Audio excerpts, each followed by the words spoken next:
Assalamualaikum warahmatullahi wabarakatuh. Kami dari kelompok 2 akan menjelaskan tentang pemasaran produk dan jasa. Yang kelompoknya itu Fatman Fatur Rahman, Usman Maulana, dan Badingun Nur Zaman. Ya, pemasaran produk dan jasa yaitu seperti yang kita ketahui, pemasaran biasanya hanya dihubungkan dengan penjualan produk fisik seperti buku, sabun, televisi, sepeda, mobil, dan sebagainya.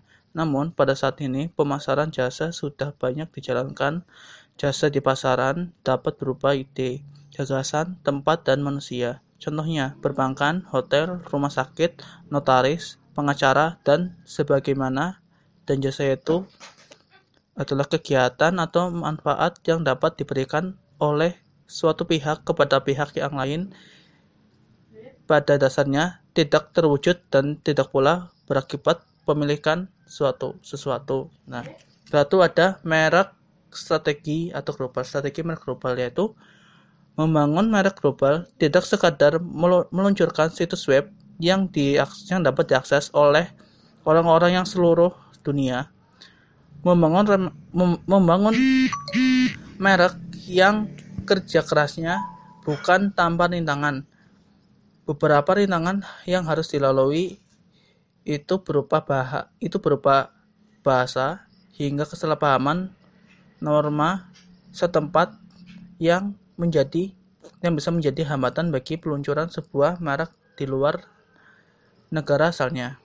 Cara untuk pengusaha pemula bisa meminimalisir rintangan yang dihadapi, yaitu 1. Memahami kebiasaan konsumen. 2. Brand positioning yang baik. 3. Ketahui nama merek dalam bahasa lokal. 4. Berpikiran yang luas. 5. Mitra yang baik atau memiliki mitra yang baik. Sekian dari saya.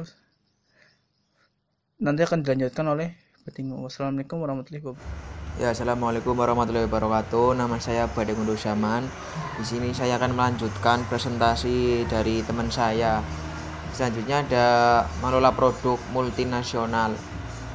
Nah, mengelola produk multinasional di sini adalah pasar di seluruh dunia menuntut adaptasi dari bauran pemasaran agar dapat sukses.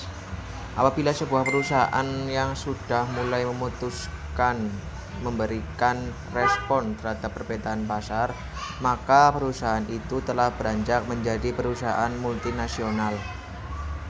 Fokus perusahaan adalah multinasional atau dalam istilah strategis disebut multidomestik, yang artinya perusahaan tersebut merumuskan strategi yang unik untuk setiap negara tempat perusahaan melakukan bisnis. Orientasi perusahaan bergeser dari etnosentris ke polisentris, berasumsi bahwa pasar dan cara melakukan bisnis di seluruh dunia dibilang unik, sehingga satu-satunya cara agar sukses secara internasional adalah melakukan penyesuaian pada aspek yang berbeda dari setiap pasar nasional. Strategi pemasaran tahap ketiga adalah menyesuaikan bauran pemasaran domestik agar cocok dengan pilihan dan kebiasaan asing. Penyesuaian dengan budaya di tiap negara yang dimasuki adalah suatu keharusan untuk dapat bertahan dan sukses. Dengan mendirikan banyak unit produksi di negara lain, diharapkan dapat menghemat biaya produksi dan distribusi produk sehingga sampai ke tangan konsumen akhir. Di sini yaitu perusahaan dapat mendirikan banyak unit produksi atau istilah lain yaitu membuka cabang di negara lain maupun di daerah lain agar konsumen dapat mudah mendapatkan produk yang diinginkan.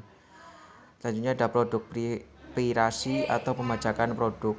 Pirasi adalah pembajakan perangkat lunak atau software. Contohnya yaitu pembajakan software aplikasi. Contohnya yaitu Microsoft. Microsoft pun dapat dibajak ya, karena aslinya sendiri itu susah didapatkan karena berbayar. Jadi orang-orang sekarang dapat membajaknya. Selanjutnya dalam bentuk digital, yaitu MP3, MP4, WAV dan lain-lain. Secara moral, hal ini merupakan pencurian hak milik orang. Assalamualaikum warahmatullahi wabarakatuh. Saya Fatman Fatur Rahman akan melanjutkan materi dari PowerPoint kelompok kami slide ke-6 sampai dengan selesai. Yang pertama, country of origin stereotipa atau negara asal adalah efek psikologis yang menggambarkan bagaimana sikap, persepsi, dan keputusan pembelian konsumen dipengaruhi oleh label negara asal produk. Jadi konsumen akan memilih label yang sudah terkenal atau sudah terjamin kualitasnya. Contohnya kayak produk-produk fashion yang terkenal kan semisal dari Prancis, itu sudah terjamin kualitasnya serta harganya. Kemudian contoh lain produk otomotif yang sekarang sering digunakan Indonesia, salah satunya produkan dari Jepang, Yamaha.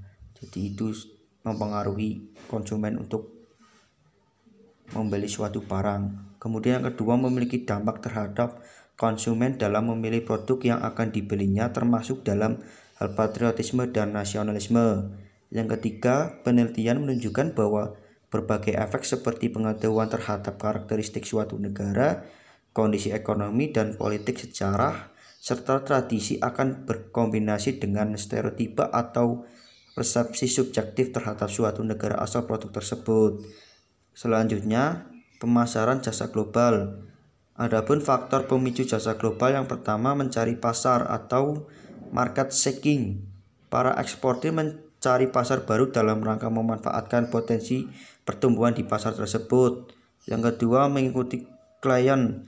Klien menuntut pemasok menyediakan jasa yang sama di lokasi baru.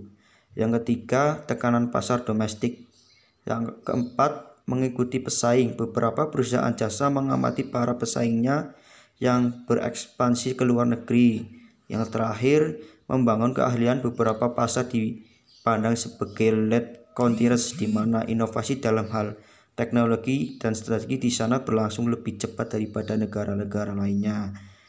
Terakhir, Ramili mengelompokkan jasa internasional menjadi dua jenis. Yang pertama, hard service. Contohnya seperti desain arsitektur, pendidikan, asuransi jiwa, dan musik. Yang kedua, soft service. Contohnya restoran, rumah sakit, laundry, dan hotel. Adapun kendala dalam pemasaran jasa internasional, yang pertama, isu-isu penyampaian jasa. Yang kedua, kebutuhan infrastruktur. Yang keempat, kebutuhan akan kontak langsung. Yang kelima, proteksi yang lebih besar. Demikian presentasi dari kelompok kami. Apabila ada kekurangan dan kesalahan, kami mohon maaf yang sebesar-besarnya. Adapun teman-teman yang kurang puas atau ingin menambahkan bisa didiskusikan di grup nanti. Terima kasih. Wassalamualaikum warahmatullahi wabarakatuh.